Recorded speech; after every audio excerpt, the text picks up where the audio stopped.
오늘 새롭게 되는 날이라는 말씀에 제가 눈이 닫고 하나님이 인도하셔서 오늘 말씀의 제목을 내 삶의 평안을 위해, 즉 새롭게 되는 날을 맞이하기 위해 이 말씀을 정하는데, 왜 내 삶의 평안을 위해라고 말씀을 정했느냐면, 지난주에 우리가 무슨 말씀을 나눴죠? 인생의 잔치에 대해서 살펴봤죠. 지금까지 내가 사는 것이 어떤 삶이었든 간에 절망적이거나 암울하거나 소망이 없거나 어쨌든 간에 이런 삶의 패턴이 바뀌어져야 인생의 잔치가 시작될 것 아니겠습니까? 인생의 즐거움이 있을 것 아니에요? 이 삶의 패턴이 바뀌는, 새롭게 되는 날을 맞이하기 위해서 뭐를 해야 되느냐는 거죠. 그리고 새롭게 되는 날, 지금까지 삶의 패턴이 바뀌고 새롭게 된 날, 그리고 나서 즐겁게 되기 위해서는 어떤 삶이 될까요? 결국은 삶이 평안해야 잔치를 하든 즐거워하든 노래를 하든 뭘 하든 할 것 아니겠습니까? 그래서 내 삶의 평안을 위한 새롭게 되는 날을 맞이하자. 할렐루야. 새롭게 되는 날, 여러분과 저에게 오늘이 기준이 되기를 주님의 이름으로 축복합니다. 지난주에 제가 다른 건 다 잊으셔도 이것만큼은 꼭 기억하십사 해서 이 말씀을 한 번 더 들고 나옵니다. 잠언 15장 15절 말씀이에요. 고난받는 자는, 이 고난받는다는 얘기는 외부적인 환경에 의해서 이루어지는 것 아니겠어요? 왜 고난을 받습니까? 외부의 영향이 있기 때문에 고난이 있는 거예요. 근데 이 외부적 영향에 따라서 사는 사람은 사는 날이 생지옥이다, 그 말을 험악하다라고 말하고 있어요.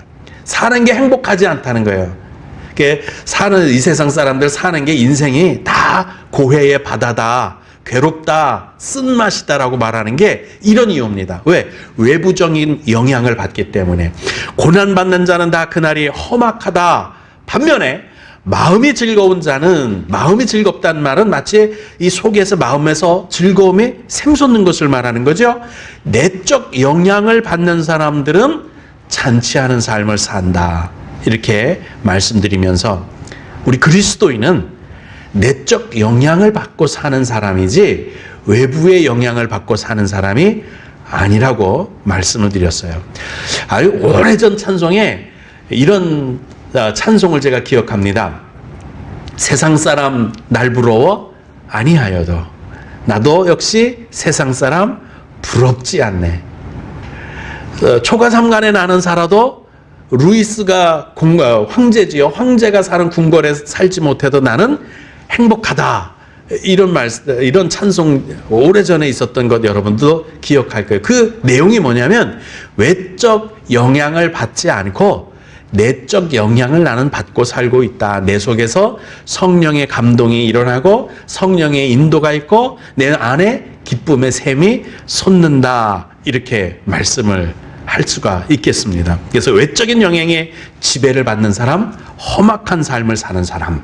반면에 내면으로부터의 삶의 지배를 받는 사람은 즐거운 삶을 산다. 이렇게 말씀을 드렸는데, 자, 이제 여기서 조금 더 깊이 들어가 봅시다.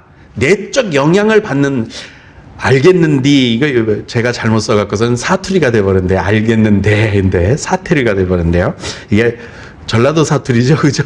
알겠는디, 기억하기 더 좋아서 좋습니다. 이렇게 꼭 기억해 주세요. 자, 내적 영향을 받는다. 내면으로부터의 삶의 지배를 받는다. 이게 좋은데, 그러면 조금 더 깊이 들어가서 내면적 삶의 지배를 받기는 받는데, 이 내면이라는 것을 또 한번 살펴보면은요, 항상 긍정적이고 기뻐하고 즐거운 일만 내면에서 일어납니까? 보면은 우울한 사람이 있어요. 말끝마다 부정적인 사람이 있고, 믿음 없는 말을 하고, 하는 말마다 남 탓하고, 슬퍼하는 말하고, 안 된다고 말하는 사람들이 있단 말이에요. 우물가에 가보면, 제가 대티에 가서 봤나 어디 가서 봤더니 여기도 우물이 아직 남았네요. 아직도 있네요. 수도가 다 있는데 빨래터로 씁니다. 왜요? 이제 이물은 못 먹어요. 오염됐다는 거예요. 샘물로 퐁퐁퐁 솟아난다고 해서 다 생수로 식수로 쓸 수 없다는 뜻이에요. 솟아올라도 오염된 물은 못 쓰는 거예요. 내 마음속에 솟아오르는 것이 있긴 있는데 이것이 기쁨과 즐거움과 소망과 믿음과 사랑과 화목과 인내와 절제, 양성, 뭐 이런 것들이면 얼마나 좋겠습니까? 그러면 잔치하는 날이죠. 근데 다툼과 이기와 시기, 질투, 이런 욕심, 탐욕 이런 것들이 내 속에서 올라온다면 잔치하는 것이 될까요? 안 되겠죠. 조금 더 깊이 들어가 보자는 거예요. 내 마음의 즐거움, 마음의 내면으로부터의 영향을 받고 사는 사람은 다 그 잔치를 할 수 있을까? 아니라는 거예요. 내면에 무엇이 샘솟아 나느냐에 따라 잔치할 수도 있지만 여전히 외부 영향을 받는 사람들과 똑같이 험악한 세월을 사는 사람들이 있을 수 있다. 그럼 어떻게 해야 내 속에 내면으로부터 아무리 환경이 악하고 아무리 부정적이고 세상에 두 쪽이 나도 망한다는 소리가 들려도 내 내면의 평안을 지키면서 잔치하는 즐거운 삶을 살 수 있을까? 그것을 말씀드리려고 합니다. 방법이 있겠죠. 성경이 그렇게 말씀하는 때는 방법이 있기 때문에 그렇게 말씀을 하시는 거예요. 그래서 오늘은 내면에서 평강이 넘쳐나게 하는 방법, 은혜가 있게 하는 방법, 기쁨과 즐거움이 샘솟게 하는 방법을 나누고자 합니다. 바로 이런 상태를 내가 지금까지 삶의 패턴과 전혀 다른 새롭게 되는 날, 잔치하는 날, 즐거워하는 날, 내 인생에 기쁨이 있는 날, 그걸 되게 하자 이렇게 말씀하고 있습니다. 자, 그럼 첫 번째 뭐죠? 인생을 내 마음에 새롭게 되는 날을 맞이하려면요, 뭐니 해도 최초로 해야 할 일이 회개를 해야 하는 거예요. 죄가 있으면 절대로 내 내면에 기쁨이 솟는다거나 평안이 있다거나 이 절대 안 돼요. 안 됩니다. 거짓말하고 악을 행하고 시기하고 질투하는데 내 마음에 고요해지겠습니까? 사촌이 땅을 샀다고 배 아파하면서 내 마음 평안해, 고요해, 내 마음 행복해, 안 돼요. 안 됩니다. 또 어른들 하시던 말씀 제가 기억하는 게, 맞은 사람은 발 뻗고 자도 때린 사람은 쭈그리고 잔대요. 마음이 편안하지 않은 거예요. 죄는 절대로 평안한 삶을 살 수 없게 한다는 거예요. 이사야서 57장 21절에도 내 하나님의 말씀에 이렇게 말씀하시더라는 거예요. 악인에게는 절대로 평강이 없다. 이렇게 하나님이 말씀하시더라. 할렐루야. 성경의 모든 말씀이 이렇지 않아요? 야곱을 한번 예로 들어볼까요? 아버지, 물론 하나님이 장자권을, 축복권을 주셨죠. 약속해 주셨어요. 하나님이 주실 때까지 기다리면 되는데 그새를 못 잡고 형, 아버지 다 속이고서는 도망갑니다. 그리고 20년 동안 외삼촌 라반의 집에서 사는 동안에 부자가 됐지만, 떼부자가 되기는 했지만 그 삶이 평탄했습니까? 아니에요. 남들이 볼 때는 야, 저 집 잘 된다. 두 대, 세 대나 이루면서 살아. 마누라도 둘이야, 자식들이 12이나 된대야. 잘 되는 것처럼 보였는데 야곱의 고백을 들어보면 내 나이 130년을 살아도 험악한 세월을 살았다고 말하고요. 성경에는 마치 소나 말이 뒷발질하는 거 혹시 다 아시죠? 우리 뭐 농촌에서 하는 거 나 사니까 다 알 거예요. 뒷발질을 하는데 어디다가 뒷발질을 하는 것 같으냐? 가시채에다가 뒷발질하는 것 같다. 누가 힘들어요? 가시채가 힘듭니까? 뒷발질하는 소가 힘듭니까? 소가 아픈 거죠. 뒷발질하면 할수록, 노력하면 할수록, 화를 내면 할수록, 몸부림치면 몸부림칠수록 아픈 건 자기예요. 죄가 있으면 마치 이렇게 가시채에 뒷발질하는 것처럼 아무리 애써도 괴롭고 아무리 노력해도 괴롭고 다 안 된다는 거예요. 다윗도 마찬가지예요. 다윗이 욕심을 따라서, 탐욕을 따라 우리아를 죽이고 그의 아내를 뺏었습니다. 가늠했죠. 근데 그 후부터 행복했습니까? 내가 원하는 여자를 차지했다고 행복했습니까? 아니에요. 그다음부터 그의 고백을 시편에서 들어보면 심령의 진액이 말라버렸다고 말을 해요. 심령의 진액이 말라버렸다. 저는 시편에 나타나는 이런 표현들을 볼 때 내가 겪었던 삶의 지난날의 고통을 여러분은 더 큰 것도 물론 겪으셨을 거예요. 보면 자식을 먼저 앞서 보내신 분들은 뭐 더 할 것도 없고요. 이런 분들은 정말 저도 그래 봤으니까 숨이 안 쉬어지니까 저는 왜 울 때 여기를 두드리면서 우나 어른들이 할머니들이 이해가 안 됐거든요. 정말 힘이 드니까요. 숨이 안 쉬어지니까 여기를 두드리게 되더라고요. 이걸 안 두드리면 숨이 안 쉬어지는 거예요. 자식이 내 앞에서 숨이 넘어가는 상황을 보면서 그 엄마가 이게 숨이 쉬어질까요? 그런 고통. 이 진액이 마른다는 게 이 뜻이에요. 내 재산이 전체가 내 앞에서 좀 불타고 있는 화재가 났는데 사기를 당해서 모든 것이 다 날아갔는데 이게 숨이 쉬어질까? 안 쉬어져요. 다윗도 자기 자식이 죽어나가고 반역을 하고 이 심령의 진액을 마르는 고통을 당하면서 시편에 그렇게 자기의 심정을 기록한 걸 보면서 야, 나만 겪는 고통이 아니었구나.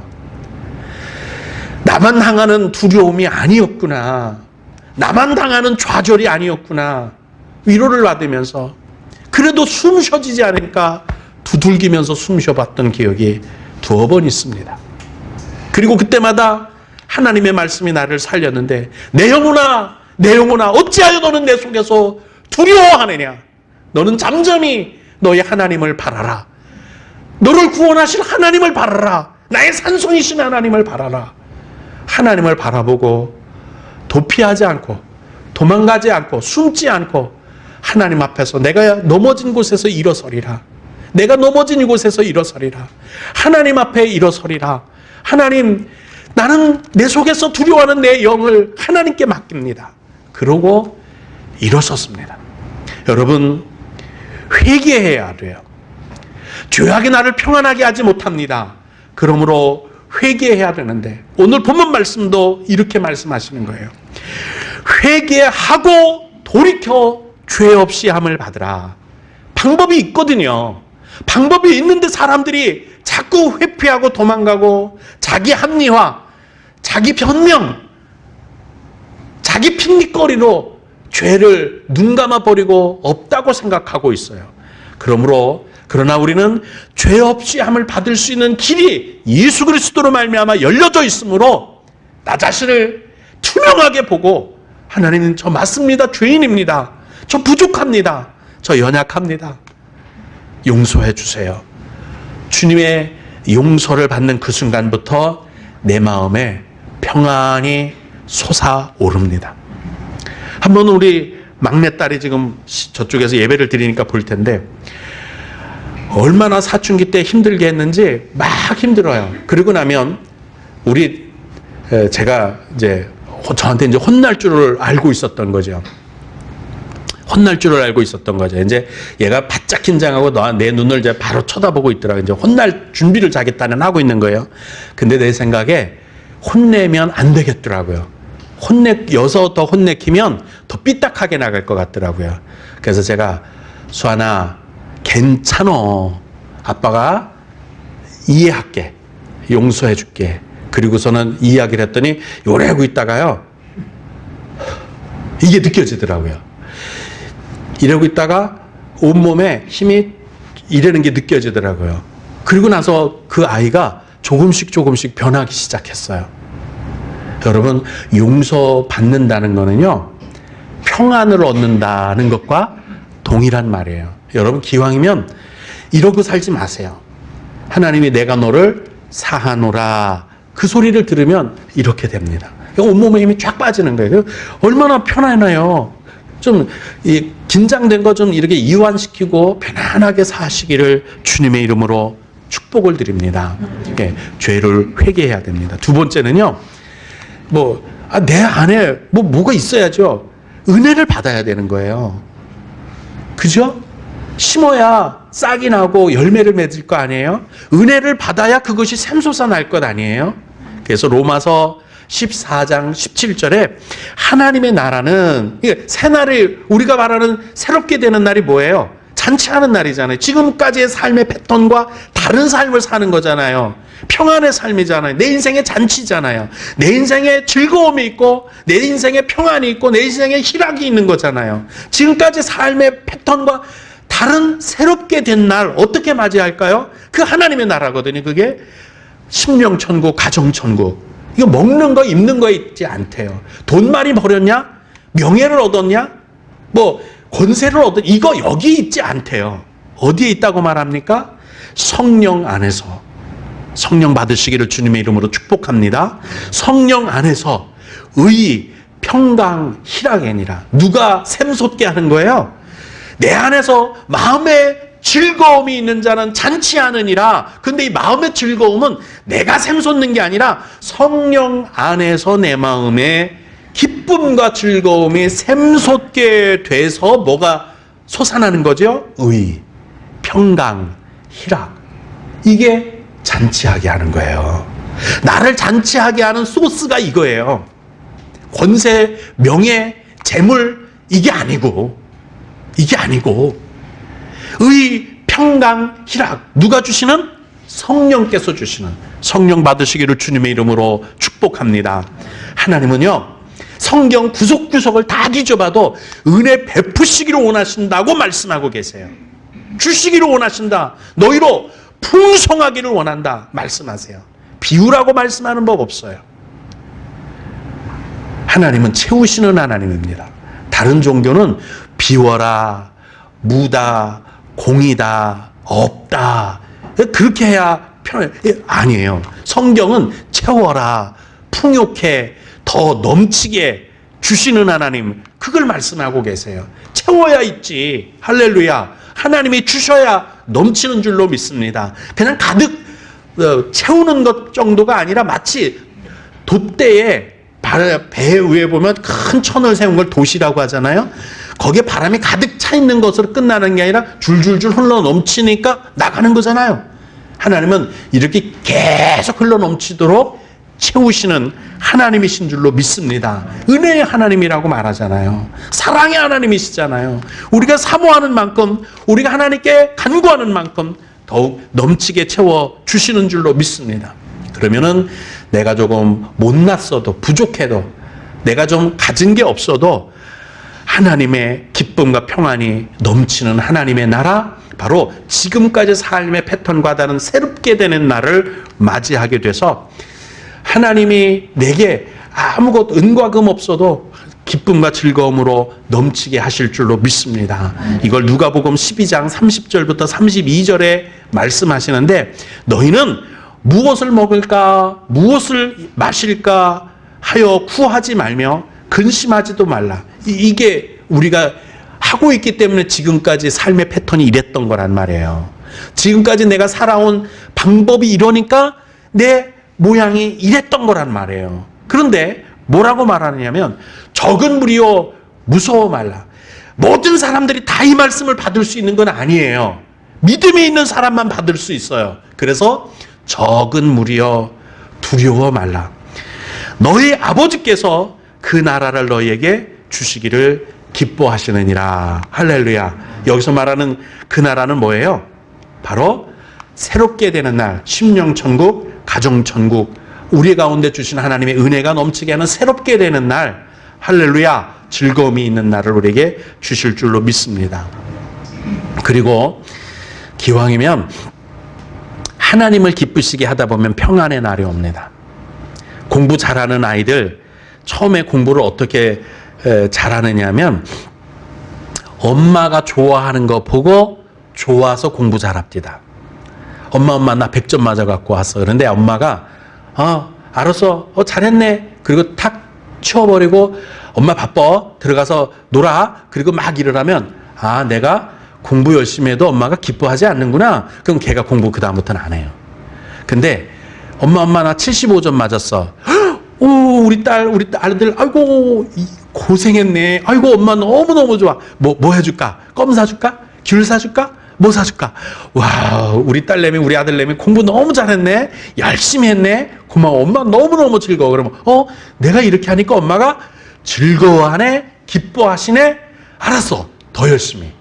그럼 더 열심히 하는 거예요. 여러분, 하나님을 기쁘시게 하다 보면 나도 기쁜 날이 와요.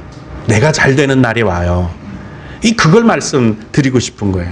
잠언 16장 7절에 사람의 행위가, 사람이 사는 모습이 여호와를 기쁘시게 하면 그 사람의 원수라도 그로 더불어 화목하게 하시느니라. 가능한 일이에요? 안 가능한 일이에요? 인간적으로는 불가능한 일이에요. 근데 하나님이 가능하게 하시겠다는 거예요. 이 원수조차 화목하게 해주시는 정도라면 다른 건 뒤집어 볼 필요 없죠. 다른 건 뚜껑 열어볼 필요 없죠. 다 되는 거 아니에요? 안 되는 게 된다는데 그럼 나머지는 뚜껑 열어봐서 굳이 확인할 필요 있어요? 다 되는 줄로 믿습니다. 다른 건 다 되는 거예요. 원수를 화목하게 할 정도로 이거 도저히 안 되는 것조차도 하나님이 하신다면 내 인생에 불가능한 것도 되게 하시는 하나님. 뚜껑 열어볼 필요도 없다. 다 된다. 믿자. 할렐루야. 믿음대로 될 줄로 믿습니다. 욥기가 그 고난을 다 당해보고 마지막에 결론으로 이렇게 고백하잖아요. 너는 하나님과 화목하고 평안하라. 내가 해봤거든. 근데 하나님하고 화목하고 평안한 게 최고더라야. 그렇게 고백하잖아요. 그리고 그러면 복이 내게 임하리라. 하나님을 기쁘시게 하기 위한 삶을 사시기를 주님의 이름으로 축복합니다. 마지막으로 하나님한테만 잘하면 될까요? 그렇지 않아요. 남편과 아내로부터, 내 주변에 있는 바로 여러분의 곁에 앉아있는 믿음의 가족들로부터, 마을 사람들에게도 화목하게 잘해야 새롭게 되는 날이 옵니다. 로마서 12장 18절입니다. 할 수 있거든. 다 되는 건 아니에요. 어떤 사람은 삐딱선 탄 사람도 있고 부정적인 사람이 있고 속이 꼬부라진 사람도 있고 사귀다 보다 보면 별별 사람 다 있어요. 그런 사람들 미워하지는 마세요. 그 사람들하고 원수 맺지는 마세요. 원수 맺지는 마세요. 그건 할 수 있어요, 사람이. 근데 여기서 할 수 있거든은 화목하게 하는 거는 손바닥도 마주쳐야 소리가 나지. 할 수 있거든 이 말은 그 뜻이에요. 다 안 돼요. 안 돼요. 안 된다니까. 되는 사람이 있어요. 꼬부라지지 않은 사람, 삐딱하지 않은 사람, 성품이 좋은 사람이 돼요. 할 수 있거든. 너희로서는 그 말도 그거죠. 할 수 있거든 말이에요. 모든 사람과 더불어 화목하라. 최선을 다하시기 바랍니다. 근데 원수 맺지 않는 건 할 수 있어요. 그죠? 내가 노력하면 외면하면 되니까. 그죠? 외면하면 되니까. 원수 맺지는 말고 그거는 우리가 할 수 있고, 화목하게 되는 것은 최선을 다해 주시면 내 속에 새롭게 되는 날이 내 인생에 넘칠 줄로 믿습니다. 데살로니가 전서 5장 13절에도 사랑 안에서 가장 귀히 여기며, 이게 내 삶을 새롭게 하는 비결이에요. 내 삶의 평안이 넘치게 하는 비결이라니까요. 사랑 안에서 가장 귀히 여기며 너희끼리 화목하라. 이거 다 아는 얘기를 저렇게 심각한 것처럼 얘기해. 다 아는 게 중요한 게 아니에요. 하는 게 중요한 거라니까요. 지금까지 4가지를 말씀드렸는데 다 아는 거잖아. 아는 거죠. 쉽죠. 다 아는 거 몰랐던 건가요? 중요한 건 이게 삶으로 드러나야 된다는 거 아니겠어요? 또 쉬운 거 맨날 들었던 것도 그 얘기지 뭐. 아니에요. 아니라니까요. 중요한 건 이걸 내 마음에 대못을 받듯이 쾅쾅 박아서 내 마음에 새겨서 이게 삶으로 드러나야 되는 거예요. 그럼 새롭게 되는 날이 올 줄로 믿습니다. 인생에 평안하게 되는 날, 즐겁게 되는 날, 잔치하는 날, 인생이 새롭게 변화되는 날, 모두에게 오늘부터 임하게 되시기를 주님의 이름으로 축복합니다.